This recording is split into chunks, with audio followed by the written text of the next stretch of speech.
Oke teman-teman, kembali lagi di channel saya. Setelah episode sebelumnya yang sangat seru, kini kita kembali dengan episode yang baru, dengan bocoran cerita yang saya angkat dari novel. Dan jangan lupa subscribe dulu bagi kalian yang suka. Dan sekarang saya mau menceritakan bocorannya kembali. Dan jangan lupa untuk subscribe, klik loncengnya, dan jangan lupa like. Selamat menikmati. Gasku. Mendengar gorila, wanita muda itu menoleh untuk melihat kelompok Long Hao Chen. Tatapannya menjelajahi setiap anggota, berhenti di Long Hao Chen sedetik kemudian, mata hijau gelapnya langsung dipenuhi dengan keterkejutan yang hebat. Manusia, kamu adalah putra cahaya. Gadis muda itu mengucapkan kata-kata ini dengan suara yang sangat jelas. Long Hao Chen mengangguk. Halo, adik perempuan. Kami datang ke sini untuk membantumu. Apa yang perlu kami lakukan? Dia tidak segera memberi perintah kepada yang lain untuk ikut berperang, karena dia dapat melihat bahwa gadis muda ini memiliki kendali yang baik atas medan perang. Di bawah kepemimpinannya, korban di antara binatang ajaib diminimalkan secara optimal, dan iblis dikepung dengan cara yang efisien.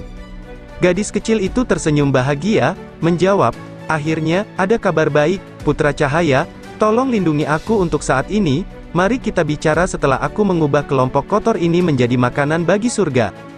Oke, Long Hao Chen memberikan jawaban langsung. Dia mengambil posisi di dekat gadis muda itu, dan menyaksikan pertempuran di kejauhan dari puncak bukit, sambil memberikan perintah sederhana agar rekan-rekannya berkultivasi. Saya Long Hao Chen, Anda dapat memanggil saya langsung dengan nama depan saya. Long Hao Chen memberitahunya sambil tersenyum. Saat gadis itu memimpin pertempuran, dia menoleh dan menjawab, saya Ye Xiaolei, meskipun aku tidak terlalu menyukai nama ini telah dipilihkan oleh kakak perempuanku untukku, dan aku tidak dapat mengubahnya. Kamu bisa memanggilku Xiaolei. Setelah mengatakan ini, suaranya berubah menjadi aneh, mengeluarkan serangkaian perintah. Binatang ajaib di bawah sekali lagi mengubah formasi mereka, meningkatkan agresi mereka. Pada saat itu, binatang ajaib terus bergabung dalam pertempuran di lereng bukit. Sepertinya 9 iblis itu tidak akan mendapat tekanan keras, dan lebih jauh lagi, kekuatan pertempuran mereka akan terkuras saat pertempuran terus berlangsung. Zhang Fangfang berdiri di samping, menekan bibirnya dengan erat. Dia saat ini sangat terkejut. Hal yang sama terjadi pada orang lain yang juga memiliki ekspresi tidak biasa di wajah mereka, kadang-kadang melirik ke arah gadis muda itu. Alasannya sederhana, itu karena gadis yang disebut Ye Xiaolei itu memancarkan cahaya warna-warni yang samar, tapi kecuali dia, tidak ada keberadaan warna-warni lainnya di puncak bukit ini. Mungkinkah dia adalah pancaran warna-warni yang turun dari langit? Zhang Fangfang mempunyai masalah lain yang membuatnya bingung. Mengapa gadis muda ini memanggil Long Hao Chen putra cahaya? Dapat dikatakan bahwa mereka sudah memiliki keuntungan yang cukup besar karena mereka berada di pihak surga ilusi, tapi bagaimana Long Hao Chen berhasil mencapai ini dengan lancar? Pertempuran terus berlangsung, dan Long Hao Chen dengan hati-hati memperhatikan perintah Ye Xiaolei. Meskipun dia tidak mengerti bahasa yang digunakan oleh Ye Xiaolei, dia bisa menentukan pola perintahnya. Perintah Ye Xiaolei sebenarnya tidak terlalu rumit. Pertama-tama, dia membuat binatang ajaib ini bertindak secara keseluruhan, sama seperti pasukan dalam pertempuran, tidak membiarkan mereka merusak barisan. Dengan cara ini tidak akan ada pengorbanan yang sia-sia. Di garis depan terdapat binatang ajaib dengan kekuatan pertahanan menakjubkan yang dapat menghadapi kekuatan dengan kekuatan, menyerang iblis secara langsung, sedangkan binatang ajaib di belakang mahir dalam serangan sihir. Formasi pertempuran semacam ini sama dengan yang digunakan manusia. Lebih penting lagi, ketika binatang ajaib di depan menerima luka parah, Ye Xiaolei akan segera memerintahkan mereka untuk mundur ke belakang, bergabung dengan beberapa binatang ajaib yang berspesialisasi dalam penyembuhan, menyihir lapisan demi lapisan cahaya hijau. Mereka akan dengan cepat menyembuhkan lukanya, sebelum binatang ajaib yang pulih kembali dalam pertempuran. Setiap kali kemampuan yang kuat diluncurkan oleh kelompok 9 iblis, Ye Xiaolei kemudian akan mengerahkan seluruh energinya untuk memerintahkan binatang ajaib untuk mundur atau meluncurkan serangan terliar mereka sendiri, untuk menghindari, memblokir, atau menerobos kemampuan musuh. Kelompok 9 iblis tidak bisa dikatakan memiliki koordinasi yang hebat, tetapi kekuatan individu mereka tinggi. Bahkan kekuatan Yue jauh lebih besar dari sebelumnya. Ahbao jauh lebih kuat, sampai-sampai binatang ajaib itu tidak dapat menyebabkan kerusakan apapun padanya. Tapi bahkan dalam keadaan seperti itu, mereka ditahan, tidak mampu menembus peringkat binatang ajaib, dan kerusakan yang mereka timbulkan pada binatang ajaib juga terbatas.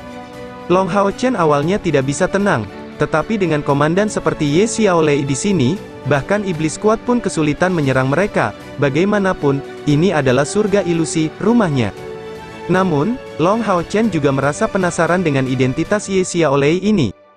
Cahaya warna-warni yang dipancarkannya menyiratkan bahwa dia sangat mungkin adalah asal mula awan cahaya warna-warni yang membubung di langit. Namun, bagaimana bisa dia berbentuk seperti manusia? Mungkinkah dia? Pada titik ini, Long Hao Chen merasakan keheranan jauh di lubuk hatinya, memikirkan kata-kata yang ayahnya katakan kepadanya sebelumnya, mengenai tingkatan tungku spiritual. Long Xingyu telah memberitahu Long Hao Chen bahwa tungku spiritual juga diklasifikasikan ke dalam beberapa tingkatan, yang mencakup 5 tingkat berbeda. Di antara mereka, tungku suci spiritual yang dimiliki Long Hao Chen hanya mencapai yang kelima, yang juga merupakan yang terendah. Tingkatan tungku spiritual dibagi berdasarkan kegunaannya serta kekuatan dan potensi pertumbuhannya, dan juga evaluasinya secara keseluruhan. Alasan mengapa tungku suci spiritual hanya berada di tingkat kelima adalah karena kemampuan pengasuhannya yang khusus belum pernah dipublikasikan oleh kuil ksatria. Jika tidak, kemungkinan besar tungku tersebut telah mencapai tingkat ketiga. Sebagian besar tungku spiritual tingkat kelima bersifat defensif atau berorientasi pada dukungan, namun sangat sedikit yang merupakan tungku spiritual ofensif. Umumnya, mereka hanya memiliki satu kemampuan, dan hanya memiliki kemungkinan berevolusi 2 kali. Tungku suci spiritual adalah satu-satunya pengecualian di antara tungku spiritual tingkat kelima. Menurut pendapat banyak orang, kegunaan terbesar dari tungku suci spiritual terletak pada penggunaannya oleh pengguna dengan tingkat budidaya yang relatif rendah, bertindak sebagai inti dari timnya. Namun, dengan meningkatnya budidaya seseorang, kegunaan tungku suci spiritual akan berkurang. Di tingkat keempat, beragam tungku spiritual akan hadir. Mayoritas dari mereka tidak hanya memiliki satu kemampuan, dan inilah perbedaan utama mereka dengan tungku spiritual tingkat kelima. Tungku spiritual tingkat ketiga juga memiliki 2 atau lebih kemampuan, dan terikat untuk mencapai tingkat kekuatan tertentu dalam pertempuran. Tungku suci spiritual yang dimiliki Long Hao Chen hanya memiliki kemampuan menarik, yang jangkauannya juga terbatas. Itu efektif, tetapi tidak bisa disebut sangat kuat. Tungku spiritual 1000 serangan KR termasuk dalam tingkat ketiga. Hanya saja ia belum berevolusi, itulah alasan mengapa tungku spiritual 1000 serangan saat ini hanya mampu mengaktifkan satu kemampuan ofensif. Namun, jika dia berhasil membiarkannya berevolusi, tungku spiritual 1000 serangan akan mendapatkan kekuatan yang sangat besar. Di tingkat kedua terdapat tungku spiritual terkuat yang diketahui manusia. Di antara total 74 tungku spiritual yang diketahui, hanya 7 yang mencapai tingkat ini, yang masing-masing memiliki setidaknya 3 kemampuan. Tentu saja, efek serangan balasannya juga cukup parah. Ada juga beberapa yang memiliki satu kemampuan di antara tingkatan ini, tapi itu akan menjadi kemampuan dengan kekuatan yang tak tertandingi. Seperti misalnya tungku spiritual yang dimiliki ayah KR. Mampu mendapatkan tungku spiritual tingkat ketiga akan membuat kekuatan penggunanya meningkat dengan selisih yang besar. Sedangkan untuk tungku spiritual tingkat kedua, bahkan dikenal memiliki kemampuan untuk membalikkan situasi yang tidak diinginkan di saat perang. Dan lebih jauh lagi, semakin tinggi peringkat tungku spiritualnya, semakin besar pula kekuatan penggunanya.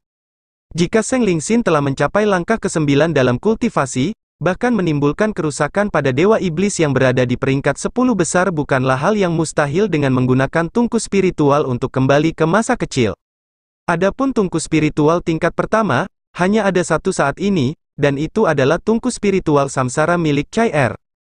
Tungku spiritual tingkat pertama tidak diklasifikasikan berdasarkan jumlah kemampuan yang mereka miliki, tetapi berdasarkan kekuatan ledakan yang meletus ketika dilepaskan. Persyaratan tungku spiritual untuk diklasifikasikan pada tingkat pertama sangat sederhana, hanya perlu membuat perbedaan 2 langkah.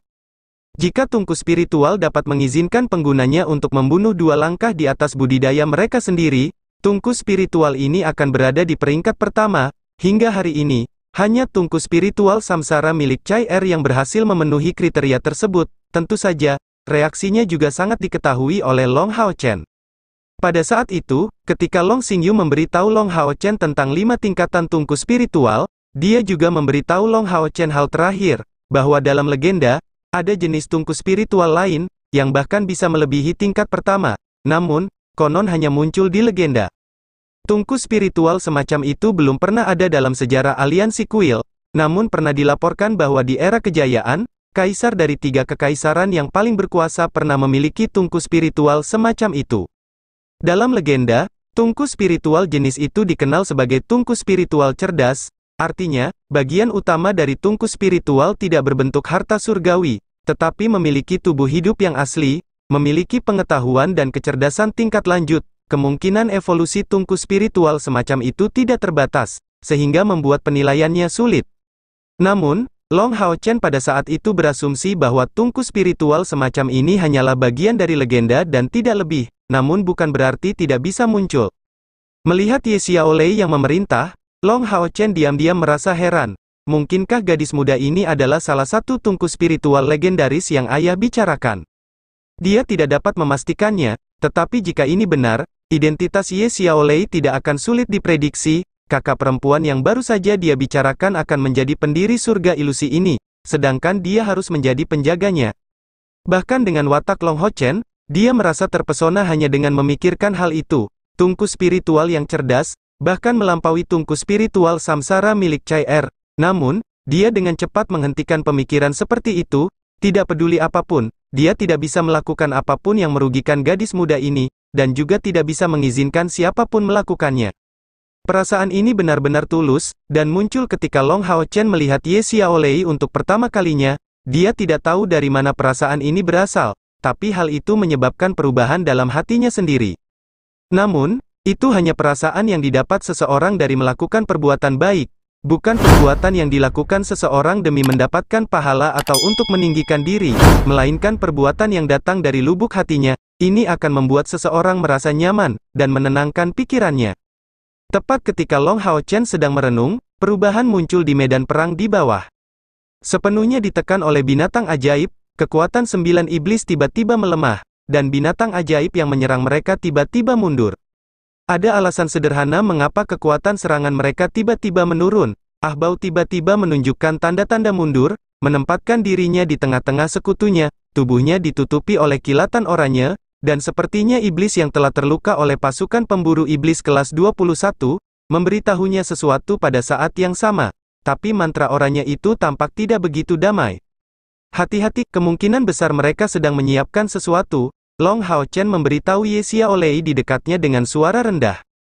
Ya, Ye Xiaolei memberikan jawaban yang tenang, tapi ekspresinya segera menjadi sangat serius. Meski belum terjadi apa-apa, dia juga merasa ada yang tidak beres.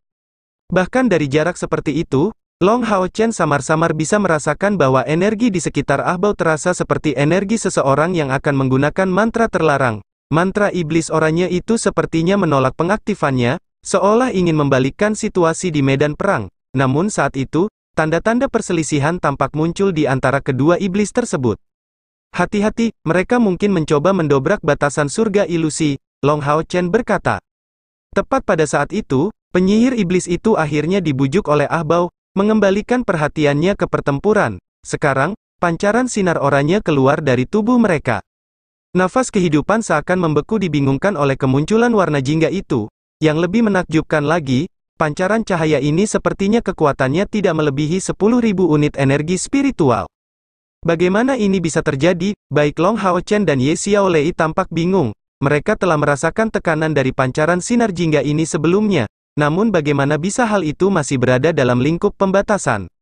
Zhang Fangfang tiba-tiba berkata, bintang iblis, orang itu mungkin adalah bintang iblis, hati-hati, dia menggunakan teknik ramalan besar. Mendengar kata-kata ramalan besar, perubahan besar segera muncul di wajah Long Hao Chen. Teknik ramalan besar adalah sihir kuat yang khusus untuk klan bintang, yang hanya dapat digunakan oleh garis keturunan langsung Dewa Iblis Bintang. Itu datang dengan kompensasi yang sangat tinggi sehingga bahkan Dewa Bintang Iblis sendiri harus membayar sebagian dari esensi hidupnya untuk menggunakannya. Tapi tanpa dukungan dari pilar Dewa Iblis, menggunakan teknik ramalan besar akan mengorbankan nyawa penggunanya. Teknik ramalan besar tidak benar-benar termasuk dalam kategori sihir, tapi juga tidak bisa dinilai sebaliknya. Ini bisa disebut teknik yang salah. Apakah penggunaan teknik ini memungkinkan dia menghindari pelanggaran aturan tempat ini? Tepat pada saat itu, Ye Xiaolei tiba-tiba menggigil di sisi Long Hao Chen. Segera setelah itu, pancaran warna-warni darinya menjadi lebih kuat, dan nafas kehidupan yang kejam terpancar darinya, menyebar ke segala arah. Pada saat itu, kelompok 8 Long Hao Chen menyadari dengan takjub bahwa energi spiritual mereka langsung menguat. Ini bukanlah pemulihan energi spiritual yang sederhana, tetapi energi spiritual mereka meningkat dengan cara yang sama seperti ketika mereka sedang berkultivasi. Long Hao Chen, Cai Er dan Zhang Fangfang berada dalam kondisi yang lebih baik, dan mereka bertiga merasakan kejutan yang menyenangkan karena peningkatan kekuatan mereka sendiri dengan kecepatan 10 unit energi spiritual per detik. Dalam beberapa detik, energi spiritual mereka telah meningkat ratusan unit. Tapi 5 lainnya terasa sangat berbeda. Lin Xin, Wang Yuan, Sima Xian, Han Yu dan Chen Ying-er saat ini berada di puncak langkah kelima, dan peningkatan energi spiritual yang tiba-tiba ini membuat mereka merasa bahwa hambatan yang selama ini membatasi mereka sedang terguncang. Sebagai orang yang cerdas, bagaimana mungkin mereka tidak menangkap peluang seperti itu? Segera mengalirkan energi spiritual mereka melakukan upaya sekuat tenaga untuk menerobos. Nafas kehidupan yang dilepaskan dari Ye Xiaolei tidak hanya kuat, tetapi juga lembut, dan mudah diterima oleh keberadaan atribut apapun selain kematian dan kegelapan. Menyerap nafas kehidupan yang begitu besar sama dengan menyerap ramuan, menyebabkan ledakan kekuatan secara instan.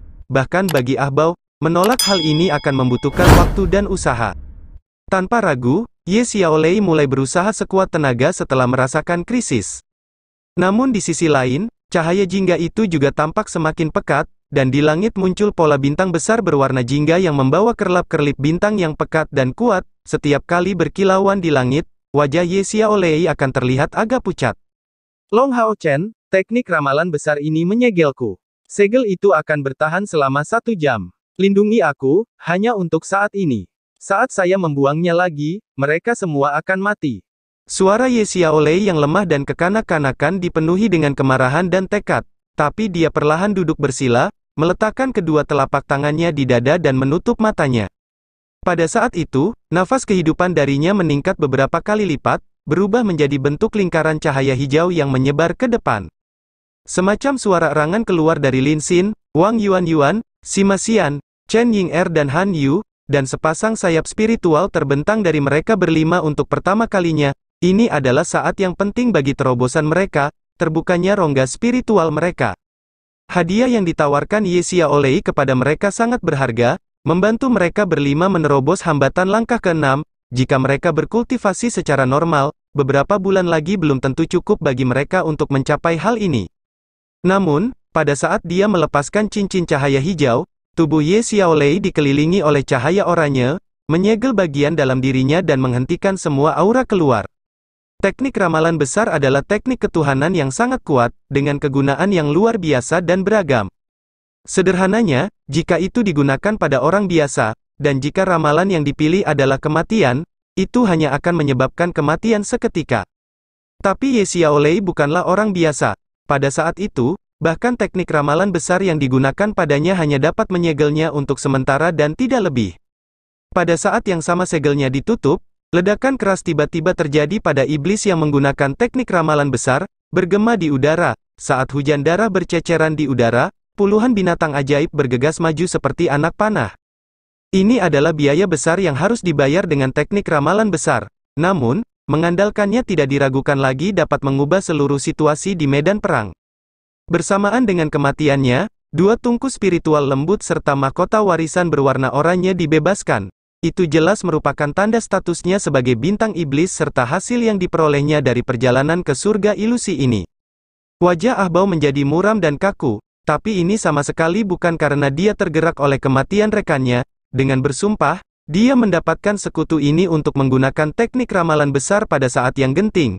Meskipun biaya yang mereka bayarkan cukup besar, jika mereka berhasil mendapatkan Ye Xiaolei yang berdiri di puncak gunung, itu akan sia-sia. Bukan hanya dia, bahkan Kaisar Dewa Iblis pun akan mendambakan Ye Xiaolei.